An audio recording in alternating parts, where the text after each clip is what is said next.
Assalamualaikum warahmatullahi wabarakatuh. Para mahasiswa sekalian, selamat bertemu. Nama saya Tania Jun, salam inovatif agriculture. Pada pertemuan ini saya akan menyampaikan kuliah minggu kelima dari mata kuliah pertanian inovatif IPB 10C PPKU IPB yang berjudul Pertanian Cerdas Iklim atau Climate Smart Agriculture. Ada 5 subbagian yang akan kita bahas pada pertemuan ini, yaitu yang pertama, sistem iklim bumi, perubahan iklim dan penyebabnya. Yang kedua, dampak perubahan iklim bagi pertanian. Yang ketiga, strategi pembangunan pertanian dalam menghadapi perubahan iklim.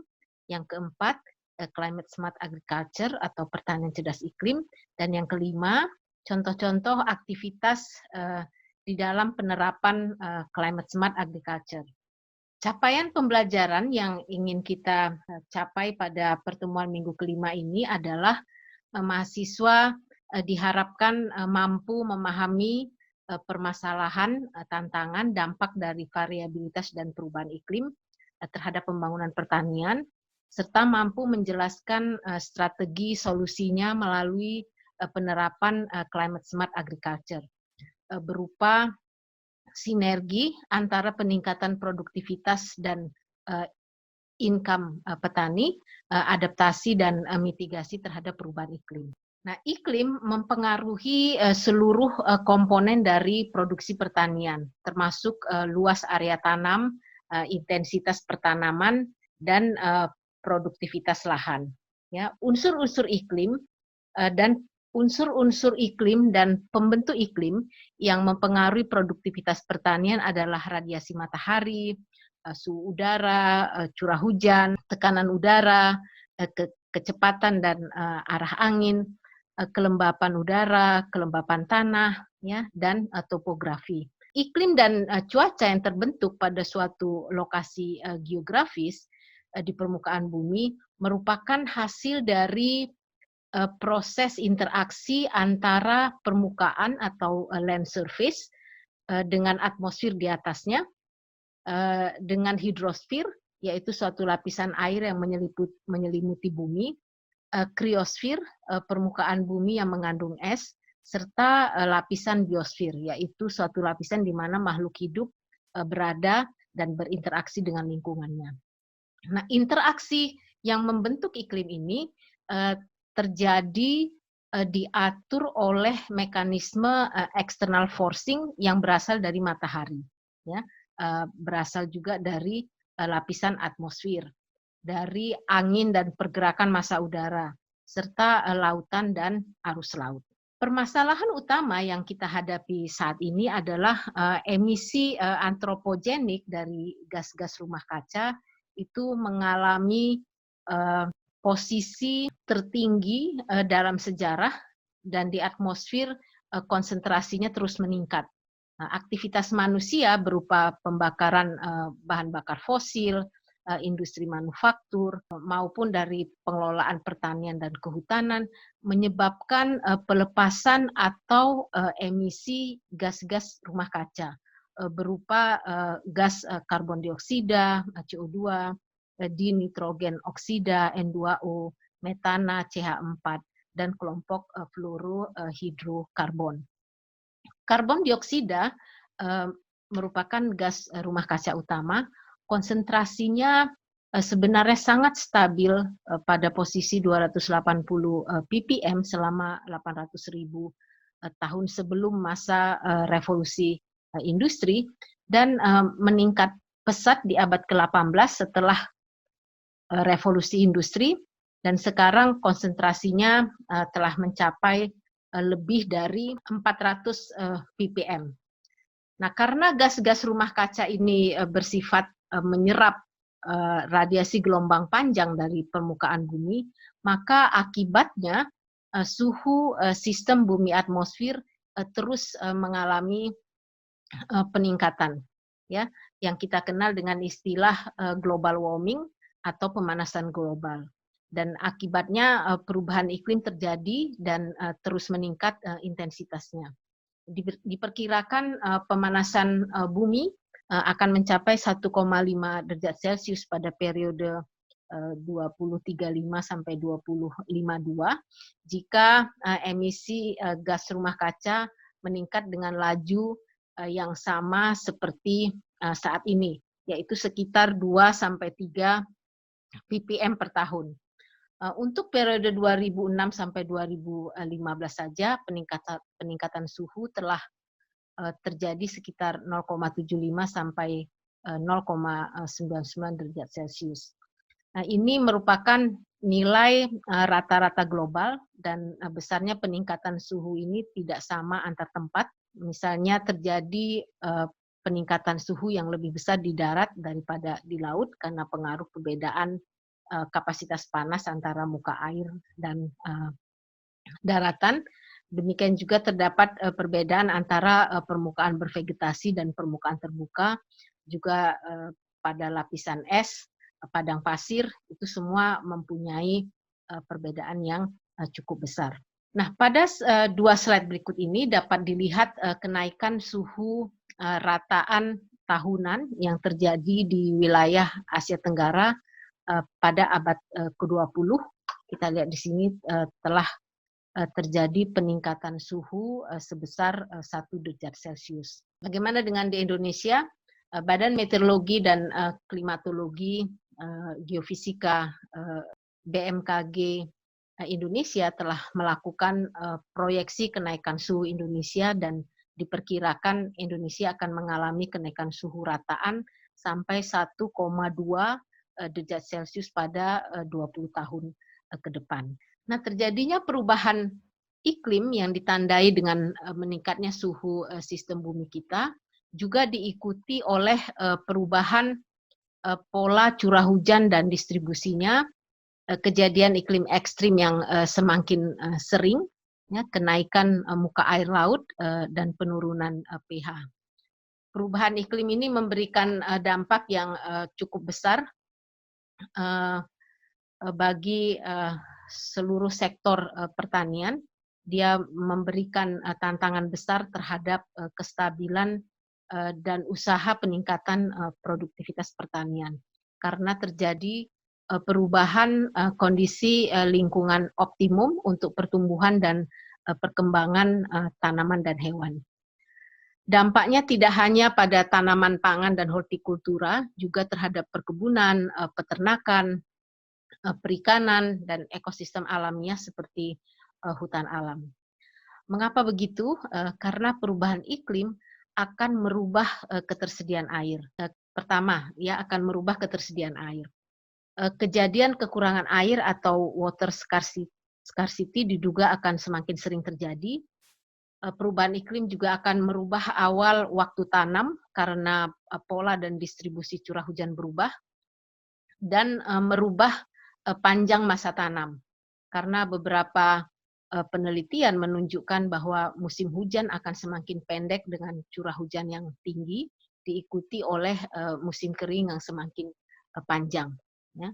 Perubahan iklim juga akan meningkatkan stres lingkungan karena kejadian iklim ekstrim akan menyebabkan semakin seringnya terjadi banjir, kekeringan, erosi oleh air hujan dan angin kencang, terjadi peningkatan kemasaman tanah dan salinitas serta degradasi biologis.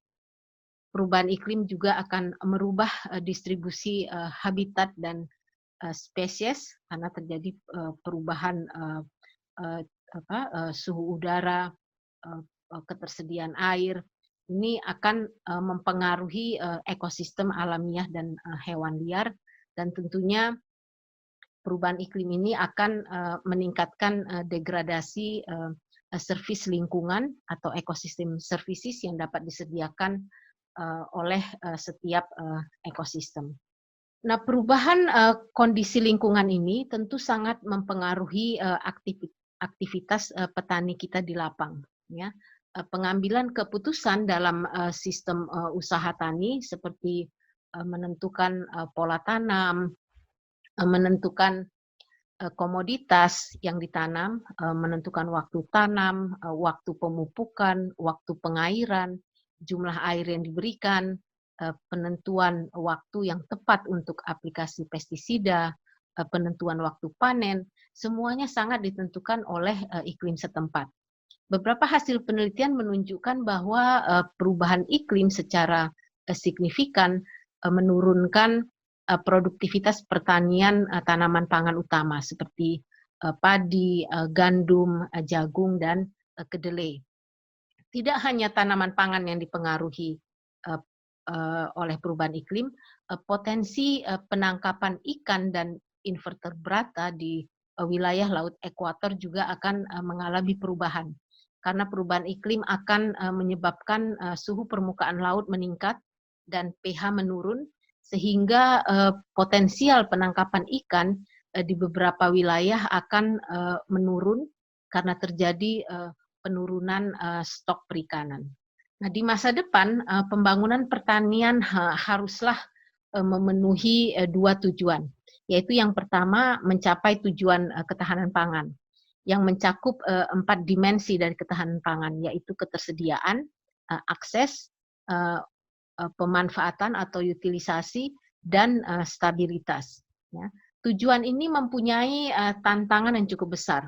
Karena apa? Karena penduduk dunia, termasuk penduduk Indonesia ini, bertambah terus ya, sehingga produksi pangan harus terus ditingkatkan.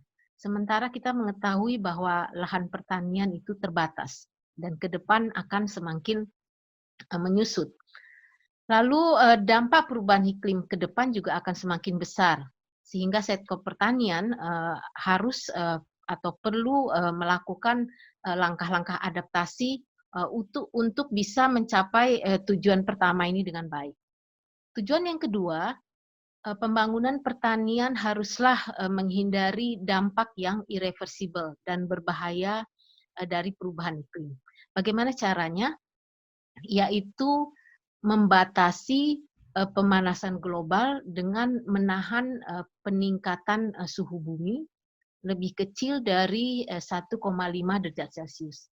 Dan ini membutuhkan pengurangan emisi gas rumah kaca yang sangat besar. Dan kita sebut sebagai tindakan mitigasi perubahan iklim. Karena pertanian dan kehutanan memberikan kontribusi cukup besar terhadap emisi CO2 dan total gas rumah kaca ke atmosfer, maka pertanian harus menjadi bagian dari solusi penanganan perubahan iklim ini. Ya. Nah, jadi bagaimana pembangunan pertanian masa depan dengan meningkatnya intensitas kejadian iklim ekstrim, variabilitas iklim, dampak perubahan iklim yang semakin buruk, maka pembangunan pertanian ke depan haruslah menerapkan konsep pertanian cerdas iklim atau climate smart agriculture untuk menghadapi dampak negatif dari perubahan iklim ini. Konsep climate smart agriculture ini pertama kali diperkenalkan oleh Food Agricultural Organization atau FAO pada tahun 2010, yang implementasinya diharapkan akan mendorong pencapaian ketahanan pangan nasional dan tujuan pembangunan. Nah, apa sebenarnya climate smart agriculture ini?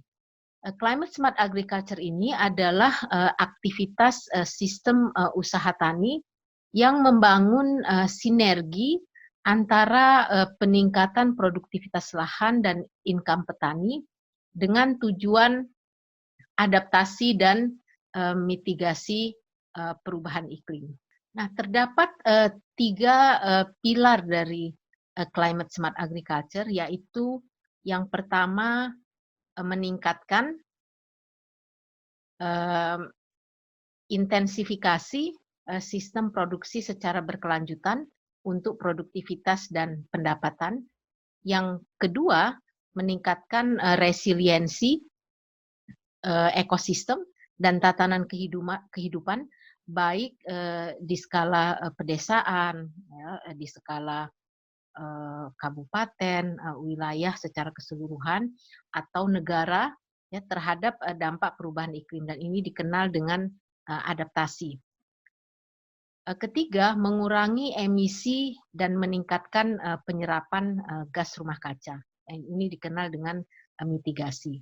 Nah, negara-negara berkembang sangat bergantung kepada pertanian. Sementara pencapaian ketahanan pangan sangat rentan terhadap perubahan iklim. Sehingga tujuan utama dari climate smart agriculture untuk negara berkembang adalah mencapai dan mempertahankan ketahanan pangan dengan implementasi adaptasi sebagai kebutuhan yang fundamental. Disertai dengan mitigasi hanya sebagai additional objective atau tujuan tambahan. Nah, dengan climate smart agriculture ini, transisi menuju sistem usaha tani yang terintegrasi antara pencapaian ketahanan pangan dan menangani dampak perubahan iklim itu akan terwujud. Transisi pertanian dari pertanian yang konvensional menuju pertanian yang cerdas iklim ini akan menghasilkan sistem usaha tani yang lebih produktif, menggunakan input produksi dengan lebih efisien, mempunyai produksi yang lebih stabil, dan kemudian tahan terhadap resiko iklim ekstrim dan variabilitas iklim jangka panjang. Di mana di dalam implementasinya turut menjaga keutuhan ekosistem dan ekosistem services yang diberikan, dan secara bersamaan melakukan aksi atau tindakan mitigasi terhadap perubahan iklim. Nah, kita mendengar adaptasi dan mitigasi beberapa kali. Apa sebenarnya adaptasi dan mitigasi ini? Adaptasi dapat diartikan sebagai tindakan menyesuaikan diri dalam antisipasi pengaruh dari perubahan iklim dengan tujuan meringankan dampak buruk dari perubahan iklim. Melalui tindakan adaptasi, petani dapat meningkatkan resiliensi, ya, dapat meningkatkan resiliensi terhadap iklim yang tidak menguntungkan. Adaptasi akan melebarkan coping range atau daya tahan petani, sehingga tingkat produksi dapat dipertahankan walaupun kondisi iklim berada di luar rataan normalnya. Sementara mitigasi adalah tindakan pengurangan atau stabilisasi konsentrasi gas rumah kaca di atmosfer yang menyebabkan terjadinya perubahan iklim. Bagaimana caranya? Yang pertama dengan mengurangi emisi gas rumah kaca dari aktivitas pertanian. Yang kedua meningkatkan efisiensi penggunaan energi bersumber bahan bakar fosil di dalam aktivitas pertanian, atau mengganti sumber energi ke energi rendah emisi seperti biofuels, energi biomasa, atau energi terbarukan. Dan ketiga, meningkatkan absorpsi gas rumah kaca dengan menumbuhkan lebih banyak vegetasi. Di dalam implementasi climate smart agriculture, program dan teknologi yang dipilih sangat site spesifik dan terdiri dari satu atau dua kombinasi atau keseluruhan kombinasi dari beberapa komponen yang membangun climate smart agriculture. Komponennya apa saja bisa dilihat di sini, yaitu climate smart, water smart, carbon smart, soil and land smart, protection smart, energy smart, dan farmer smart. Kenapa site spesifik? Karena dampak perubahan iklim ini sifatnya juga site spesifik, berbeda-beda di tiap lokasi geografis. Setiap wilayah itu akan mempunyai jenis dan level dampak yang berbeda, dan karakteristik sumber daya alam dan teknologi yang tersedia, serta kapasitas manusia atau petani yang ada akan menentukan pilihan aktivitas di dalam implementasi climate smart agriculture ini di lapang. Komponen dari climate smart agriculture dengan beberapa contoh aktivitas yang bisa dilakukan dapat dilihat pada slide ini. Jadi kita lihat yang pertama ini climate smart. Aktivitas di bawah komponen climate smart antara lain tersedianya ICT atau teknologi informasi dan komunikasi iklim yang mengeluarkan informasi tentang panjang musim hujan, onset atau awal musim hujan, onset musim hujan, kemudian prediksi cuaca harian dan 10 harian untuk digunakan semua informasi ini untuk digunakan di dalam pengambilan keputusan. Pengambilan keputusan pilihan komoditas, pola tanam yang akan dilakukan, waktu tanam, persiapan lahan, jumlah dan waktu aplikasi pupuk, pengendalian OPT, waktu dan jumlah pengairan, dan juga waktu panen. Nah, sistem informasi iklim juga sangat diperlukan untuk informasi prediksi musiman resiko iklim ekstrim sebagai early warning system bagi petani.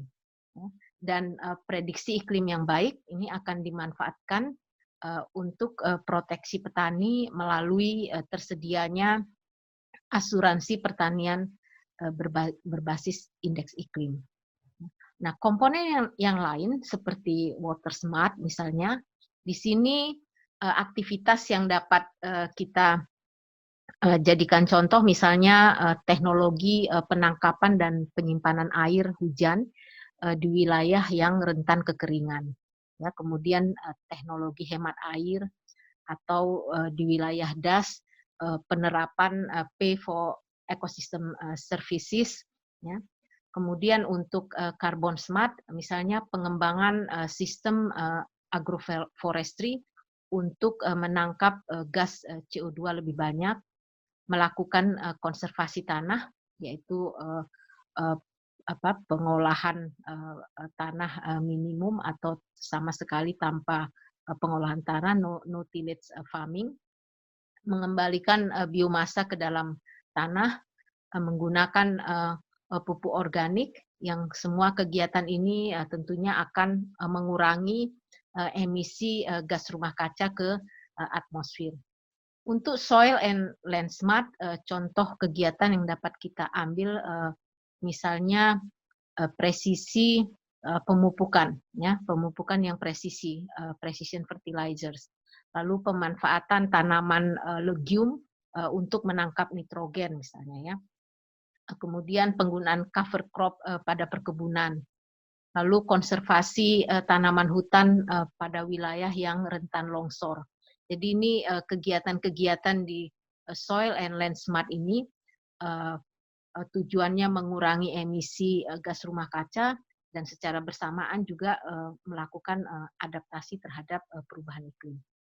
Nah, untuk protection smart, contoh aktivitasnya misalnya pengembangan peringatan dini, early warning system berbasis iklim, ya, untuk penanggulangan OPT.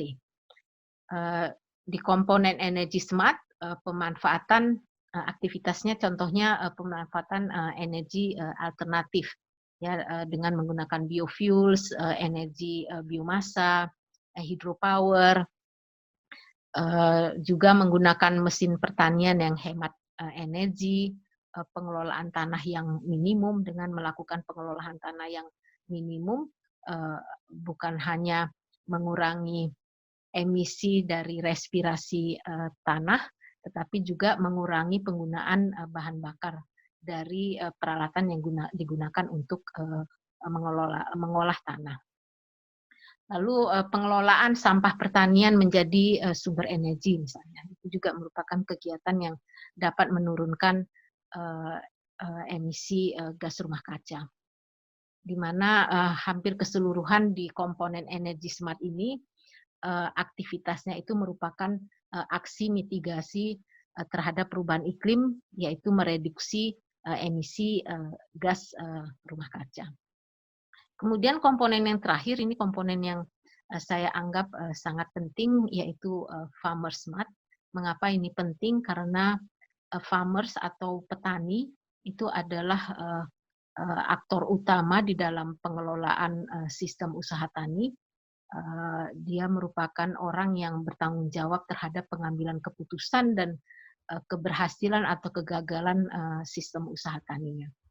Nah, di dalam komponen farmer smart ini atau petani yang cerdas, kita mengharapkan terbentuknya komunitas petani dan networking antar petani. Sehingga petani yang mempunyai inovasi teknologi dan sudah diterapkan berhasil di lahannya melalui networking yang terbentuk, itu bisa saling sharing ilmu pengetahuan dan teknologi yang berhasil ini, ya. Kemudian tersedianya bank benih dan bibit sehingga petani mempunyai akses terhadap varietas unggul yang beradaptasi terhadap lingkungan yang berubah. Jadi varietas-varietas unggul rendah emisi, varietas tahan kekeringan, tahan salinitas, tahan genangan air, itu akan lebih mudah diperoleh oleh petani. Lalu tersedianya informasi pasar dan akses langsung ya antara petani dengan konsumen itu akan membantu pemasaran produk pertanian dengan lebih mudah. Dan yang paling penting juga bahwa petani ini mempunyai sumber alternatif mata pencarian pada kondisi iklim yang buruk dan terjadi gagal panen, dia mempunyai alternatif mata pencarian. Misalnya pengembangan agroekoturism di wilayah sistem usaha taninya. Nah, dengan memperhatikan kembali 3 pilar dari climate smart agriculture, yaitu peningkatan produktivitas dan income, adaptasi dan mitigasi, serta contoh-contoh aktivitas kegiatannya dari 7 komponen yang disebutkan di slide sebelumnya, maka transisi pertanian dari yang konvensional menuju pertanian yang cerdas iklim akan menghasilkan sistem usaha tani yang lebih efisien dalam menggunakan energi, menggunakan pupuk cenderung lebih organik, ya, lebih bersahabat dengan alam, pengelolaan yang lebih intensif, pemanfaatan sumber daya alam yang berkelanjutan diikuti dengan program-program konservasi dan restorasi, meningkatnya diversifikasi, dan kapasitas petani yang lebih tinggi sehingga petani menjadi lebih mandiri pada pertanian yang cerdas iklim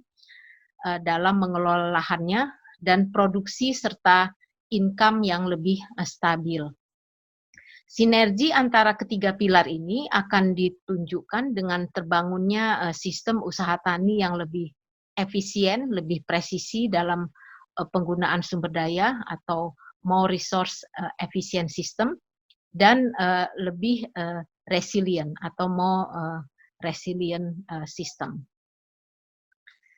Nah, climate smart agriculture tidak hanya melakukan transformasi pada teknologi sistem produksi pertanian, tetapi juga memperbaiki dan meningkatkan layanan pendampingan services terhadap petani dalam proses transformasi sistem produksi mereka. Sehingga perlu digalakkan komunikasi, penyuluhan, outreach, dan pendidikan, education, untuk meningkatkan kesadaran terhadap perubahan iklim dan cara penanggulangannya. Jadi perlu ada kolaborasi antara pemangku kepentingan interdisipliner dan forum inovasi agar teknologi-teknologi baru yang ditemukan dan sukses diimplementasikan di suatu lokasi dapat dikomunikasikan dan di-share. Lalu tersedianya sistem informasi iklim dan decision support tools untuk sistem usaha tani yang lebih presisi, termasuk tersedianya early warning system untuk bencana terkait iklim. Lalu yang tidak kalah penting, tersedia asuransi dan akses terhadap funding serta proteksi sosial yang tentu akan sangat berguna bagi petani dalam menghadapi kondisi yang semakin rentan di masa depan. Kemudian yang terakhir ini sangat penting menurut saya, yaitu pengembangan penelitian dan infrastruktur untuk mendukung implementasi dari climate smart agriculture ini. Misalnya terciptanya varietas-varietas baru yang resistan terhadap kondisi lingkungan yang berubah, ya. Kemudian pengembangan IoT, Internet of Things based smart farming, ya, kedepannya petani tentu akan menuju suatu situasi yang lebih modern dan perlu pengembangan sensor-sensor untuk monitoring lahan pertanian seperti memonitor pertumbuhan dan perkembangan, mendeteksi kekeringan dan otomatisasi pemberian air, mendeteksi serangan hama penyakit dan otomatisasi penanggulangan OPT dan lain-lain. Dan oleh karena itu perlu dibangun infrastruktur internet yang baik, ya, bisa sampai ke wilayah-wilayah pertanian yang biasanya remote area, dan juga infrastruktur pendukung lainnya. Di mahasiswa sekalian, keberhasilan dari penerapan climate smart agriculture ini dapat dilihat dengan terjadinya peningkatan dan stabilitas produktivitas lahan di tingkat petani, ya. Kemudian ini tentu diikuti dengan peningkatan pendapatan petani, ya. Kemudian terjadi efisiensi penggunaan input dan pengurangan emisi gas rumah kaca, serta terjadi peningkatan kapasitas petani dalam pengelolaan sistem usaha taninya, terutama dalam menghadapi dampak perubahan iklim di masa depan. Mahasiswa sekalian, demikian kuliah minggu kelima pertanian cerdas iklim. Semoga dengan mengikuti kuliah ini kalian dapat memahami permasalahan pertanian dalam menghadapi dampak perubahan iklim di masa depan, dan bagaimana climate smart agriculture atau pertanian cerdas iklim dapat menjadi solusi yang tepat. Saya akhiri kuliah minggu kelima. Salam pertanian inovatif. Wassalamualaikum warahmatullahi wabarakatuh.